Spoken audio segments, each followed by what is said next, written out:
1. How do you know when it's over? I've been with someone for nearly a decade. There's a lot of love there. We are comfortable with each other. We've made a decent life together, but we haven't grown in some years. When I tried to discuss marriage around year 6-7, he would always change the subject or say something hurtful. Now that I have said I'm considering ending the relationship because I think he should have known by then whether he wanted to marry me. He says he'll marry me and follow me anywhere and stop doing all the things that make us incompatible. It doesn't feel realistic. The idea of marriage feels ruined, but I don't know if I'm giving up too easily. I just don't know. 2.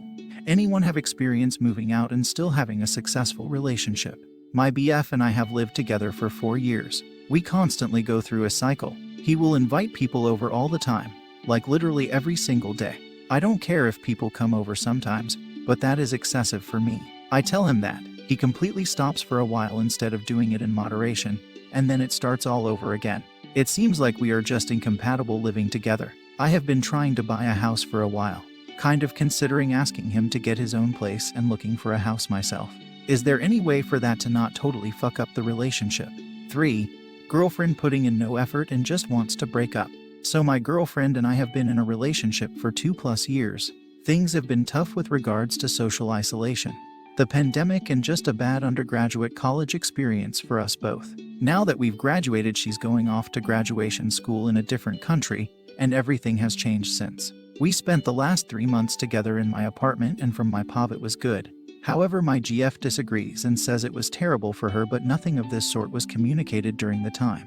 In fact, we discussed how will we manage the LDR and the uncertainty of our futures, etc. After returning to our respective homes last month, she just snapped and wants nothing more to do with the relationship and wants to break up. She says she doesn't feel romantic love for me anymore and doesn't want to risk her postgraduate experience being ruined too, and wants to put in no effort whatsoever and just wants to begin a fresh chapter of her life. She says I'll stop caring about this relationship as soon as I get a job or get busy with life, which isn't true because I thought this was a serious long-term relationship. She doesn't show me affection, love. She never wants to call, and if I ever bring up her lack of affection, she says I'm blaming her and making things heavy, and she wants to break up anyway, and I'm keeping her in this. For me, it's a very anxiety-inducing place to be. I really do love this person, and Ike was made to believe till few months ago that we are looking forward to a future. I know I'm being stupid because I keep on texting, asking to call, or in general showing unreciprocated love and affection. I feel really anxious knowing that a person I was really invested in wants nothing to do with me, and given the LDR and belonging to different cities, I'll never see her again.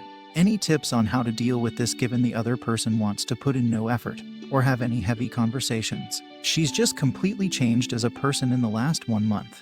Any softness, warmth has just vanished. She was always interested in my day or me sharing my life with her, and now she doesn't give a shit about anything that goes on in my life. It's a very drastic, sudden change, and I'm finding it difficult to come to terms with it. I'm not sure how to proceed with feeling so unwanted by someone you love so much. 4. My friend leave her abusive relationship or not? She began dating this guy 5 years back. They eventually had a kid together. He began abusing my friend, verbally, physically, and emotionally. Their relationship became on-off, and he was off sleeping around. Now they're back together for the 5th time, and my friend still complains to me about his abuse. Except now he apparently abuses her and their 4-year-old child. She complained to me about bruise marks he caused on their child and how their child is scared of him. I urged her to leave him permanently, but she won't.